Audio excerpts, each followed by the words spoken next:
عرب کے اندر سال کے بعد عورتوں کا ایک میلہ لگتا تھا خانہ کعبہ کے پاس.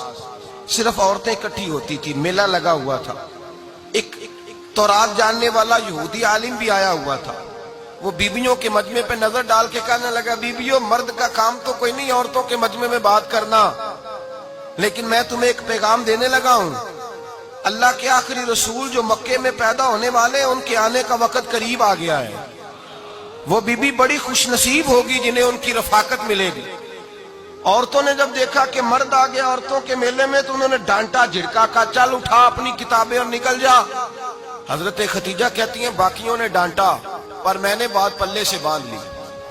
میں نے پلے سے باندھ لی اور میں انتظار کرنے لگی کہ اللہ کرے وہ نصیب میرے ہی ہو, اللہ کرے مقدر میرا ہی کھلے. آپ فرماتی میں تسبیح پڑھتی, درود پڑھتی. میں اس زمانے میں جو اللہ کا ذکر جس طرح ہوتا تھا وہ میں شروع کرتی, اور جب فارغ ہوتی تو میں التجا کرتی کہ اللہ میرے نصیبے کھول دے. کہتی ہیں آہستہ آہستہ آہستہ آہستہ میں حضور کی تعریف سننے لگی. آہستہ آہستہ تعریف سننے لگی. نبی پاک صادق ہیں, امین ہیں, سچے ہیں, دیانتدار ہیں.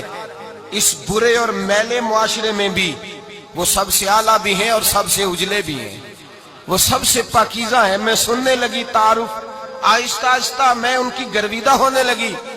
ادھر نبی پاک صلی اللہ علیہ وسلم اپنے چچا جناب ابو طالب کے پاس رہتے تھے. قحط آ گیا, حالات بگڑ گئے. حضور سید عالم صلی اللہ تعالی علیہ وسلم سے چچا کہنے لگے, بیٹے اگر مال تجارت لے کے شام جاؤ تو بڑا نفع کماؤ گے, ہمیں ضرورت بھی ہے, اور اگر ہو سکے تو ختیجہ کا مال لے کے جاؤ. نبی پاک نے کہا چچا میں نہیں کہوں گا کسی سے جا کے, میں نہیں کہتا کسی سے جا کے, جو میرے نصیب میں ہوگا میرا رب خود عطا فرمائے گا, میں نہیں کہوں گا. مصطفیٰ نے تو نہیں کہا. حضرت ختیجہ رضی اللہ تعالیٰ عنہ کہتی ہے میں نے خود اپنی خادمہ کو بھیجا. میں نے کہا جا کے پوچھو تو صحیح کہ میرا مال قبول ہوتا بھی ہے کہ نہیں, پوچھو. نبی پاک صلی اللہ علیہ وسلم سے پوچھا. حضرت ختیجہ کی خواہش ہے کہ آپ مال لے کے جائیں. حضور نے قبول کر لیا. جناب ختیجہ الکبریٰ رضی اللہ تعالیٰ عنہ کے غلام تھے, میسرہ ان کا نام تھا. جناب ختیجہ نے ان کو ساتھ بھیجا. فرمایا تین باتیں ارشاد فرمائی. ایک تو فرمایا سارا رستہ غور سے دیکھنا میرے نبی کے ساتھ کیا معاملات درپیش ہوتے ہیں. ابھی اعلان نبوت نہیں کیا. فرمایا ذرا غور کرنا, میرے مصطفیٰ کا مطالعہ کرنا اور مجھے واپس آ کے سبق سنانا. وہ جو تم نے چہرہ بددعا کی تلاوت کی ہو ذرا مجھے واپس آ کے سنانا. جنہاں نے دل بر جانی ڈٹھا ہو اکھیاں ہی تک لیاں, تو ملے ہوں تے ساجن ملیا ہوں ناسا لگ پئیاں. ذرا جا کے نا تلاوت کرنا اور مجھے دکھ. اور دوسرا فرمایا تم میرے غلام ہو تو مصطفیٰ کے بھی غلام بن کے رہنا. میں سنتی ہوں کہ کردار کے, افکار کے, نظریات کے, عظمت کے بلند و بالا, وہ جیسے کہیں ویسے کرنا. اور تیسری حضرت ختیجہ نے نصیحت فرمائی. فرمایا محمد ابن عبداللہ صلی اللہ علیہ وسلم کی رائے سے اختلاف نہ کرنا. یہ چلتے ہوئے معاہدہ کیا, جو وہ کہہ دے سو کر جانا. غلام کہتے ہیں میں ساتھ گیا, باتیں میں نے سن لی, لیکن جب سفر شروع ہوا نا ابھی چند منزلیں طے ہوئی تھی. میں نے کہا ختیجہ آپ نے کیا نصیحت کرنی تھی, ان کے ساتھ جو رہے گا وہ ان کا غلام ہی بن جائے گا. ان کے ساتھ جو رہے گا تو اجے میرا محبوب نہیں ڈٹھا جن ویکھ کے چن شرماوے, جے رکھے ہاتھ پھلاں وچ ہاتھ نال پھلا رل جاوے, ادھی راتی چن چڑھ جاندے جدوں جلوہ فرماوے. مایا جو بھی ساتھ رہتا غلام ہو جاتا. میسرہ کہتے میں گیا, تجارت شروع ہوئی. کہتے ہیں نبی پاک صلی اللہ علیہ وسلم جب منڈی میں پہنچے تو لوگ قسمیں اٹھا اٹھا کے مال بیچ رہے تھے. اللہ کے محبوب جب گئے نا تجارت کرنے تو ایک آدمی کہنے لگا چلو معاذ اللہ بتوں کے نام تھے لات و منات, کہنے لگا لات کی, عزا کی, منات کی قسم اٹھاؤ. تو نبی پاک فرمانے لگے ان کی قسم اٹھاؤں جن کا میں نام لینا بھی پسند نہیں کرتا. ابھی اعلان نبوت نہیں کیا. اور فرمایا ویسے بھی میں قسم دے کے مال نہیں بیچتا, خریدنا ہے تو خریدو, نہیں خریدنا تو نہ خریدو. کہتے ہیں لوگ قسمیں اٹھا اٹھا کے پیچھے جاتے تھے, پر میرے نبی جس سے رخ پھیرتے تھے وہ نبی پاک کے پیچھے ہو جاتا تھا. ماتے کئی گنا زیادہ نفع کمایا. ہم رستے میں تھے, حضور ایک درخت کے نیچے آرام کرنے لگے. ایک عیسائی راہب غار میں بیٹھا تھا, نکل کے آ گیا. مجھ سے کہنے لگا مجھے وہ جانتا تھا. میں سرا یہ کس کو ساتھ لائے, یہ کون ہے؟ میں نے کہا اہل قریش کے ایک معزز آدمی ہے. کہنے لگے یار جس درخت کے نیچے یہ لیٹے ہوئے ہیں یہاں عام آدمی نہیں لیٹ سکتا, یہاں وہی لیٹے گا جو اللہ کا سچا رسول ہوگا. یہاں دوسرا کو لیٹ ہی نہیں سکا. یہ رسول ہے، ان کا خیال رکھنا. کاش میں اس وقت تک زندہ رہوں جب یہ نبوت کا اعلان کریں. میسرہ کہتے ہیں میں غلام ہو گیا. نبی پاک صلی اللہ علیہ وسلم کی ادائیں مجھے بھانے لگی. جب واپسی پہ نکلے تو گرمی بڑی شدید تھی. فرماتے ہیں جب دھوپ تیز ہوتی تو بادل کا سایہ آ کے حضور پہ سایہ کر دیتا. بادل کا ٹکڑا نبی پاک پہ. اللہ جانے کہاں بیٹھ کے لوگوں نے کتابیں پڑھی ہیں جو کہتے ہیں 40 سال کے بعد نبی بنے تھے. پتہ نہیں کہاں بیٹھ کے کتابیں پڑھی ہیں. ہم نے تو جو سیرت پڑھی ہے وہ بتاتی ہے کہ تیری حیات پاک کا ہر لمحہ پیغمبر لگے، ہر لمحہ پیغمبر لگے.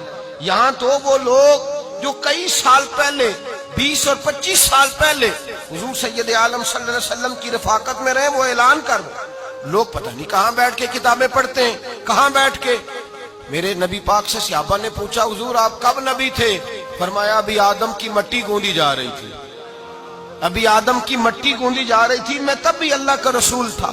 میرے بھائی نبی رحمت سید عالم صلی اللہ علیہ وسلم کے غلام حضرت ختیجہ کے غلام کہتے واپس آیا.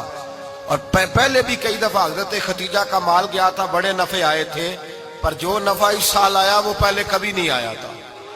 کہتے ہیں مجھ سے حضرت ختیجہ کی سہیلی بھی بیٹھی تھی، میں بھی آ گیا. اور جناب ختیجہ کی سہیلی کہنے لگی چل مال کے بارے میں کچھ بتا، کتنا بکا؟ میں نے کہا مال چھوڑو، مصطفیٰ کی سنو. اور پھر کہتی چلو ٹھیک ہے، بادل سایہ کرتا تھا، چلو ٹھیک ہے. تم سے راہب نے پوچھا تھا یہ صحیح ہے، انہوں نے تیری سارے رستے بڑی خدمت کی، تیرا بڑا خیال رکھا، پر یہ بھی بتا تجارت کیسے ہوئی؟ تو میسرہ کہنے لگا زندگی میں نے بھی ساری گزار دی ہے، پر اس رسول کے ساتھ 4 دن ہی گزارے ہیں. حد ہو گئی مجھ سے، اور کچھ نہ پوچھو، اور کچھ نہ پوچھو. آ میرے دل آمنہ کے لال کی باتیں کریں، اور کچھ نہ پوچھو، بس ذکر ان کا چھیڑیے ہر بات پر، اور چھیڑنا شیطان کا عادت کیجئے. بس مجھے حضور کے تذکرے بیان کرنے ہیں، ذکر مصطفیٰ کرنا ہے. حضرت ختیجہ الکبریٰ بڑی متاثر ہوئی. کہتی ہیں مجھے درجنوں لوگوں نے پیغام نکاح دیا تھا پر میں نے سنی نہیں تھی. میں نے نفیسہ کے ہاتھ پیغام بھیجا. میں نے کہا میری عمر 40 سال ہے، ان کی 25 سال ہے، اور میرا احوال اور طرح کا ہے. وہ شہنشاہ ہے، جا کے پوچھو تو صحیح، بھلا میں قبول ہوتی ہوں؟ پوچھو. نفیسہ کہتی ہیں میں آئی تو وہ خاتون جن کے لیے لوگ بڑے بڑے قریش پیغام دیتے تھے، پیغام لے کے آئی. تو رسول پاک نے عجیب رنگ بیان کیا اپنی سیرت کا. جب میں پہنچی میں نے کہا ختیجہ نکاح کرنا چاہتی ہیں؟ نفیسہ کہتی ہے میرا خیال تھا کہ کوئی اور ہوتا تو کرسی سے اٹھ کھڑا ہوگا، فوراً کہے گا اچھا جلدی کرو بات کرو. جب میں نے آ کے کہا نا حضور ختیجہ نکاح کرنا چاہتی ہے، تو نبی پاک نے میری طرف دیکھا، فرمایا وہ کہتی ہے کہ تم کہتی ہو؟ کہا وہ کہتی ہیں. تو حضور نے فرمایا ٹھہر جاؤ، میں اپنے چچا سے پوچھ کے بتاؤں گا، میں مشورہ کروں گا، میں پوچھ کے بتاؤں گا. آج بچوں کو کچھ سبق بڑے یاد ہیں. کہتے ہیں پسند کی شادی کرنا حضرت صاحب ناجائز ہے؟ پسند کی شادی کرنا کوئی ناجائز ہے؟ اور میں نے کہا بھائی صرف ایک ہی جائز چیز رہ گئی اور کوئی شے جائز نہیں. یہ ایک ہی جائز چیز ہے جس کا فتویٰ سارے نوجوان پوچھتے پھرتے ہیں، سارے رانجے بنے پھرتے ہیں، مجنوں بنے پھرتے ہیں، سارے مئی وال ہو گئے. اللہ پاک کو ہدایت کی توفیق عطا فرمائے. سارے اس بری لت کا شکار ہو گئے. او بھائی نبی پاک سوائے خدا کے کسی کے پابند نہیں، لیکن میرے مصطفیٰ نے اپنی امت کو یہ درس دیا ہے کہ جو بڑوں کے شفقت کے سائے میں چلتا ہے اللہ اس کی مدد فرمایا کرتا ہے.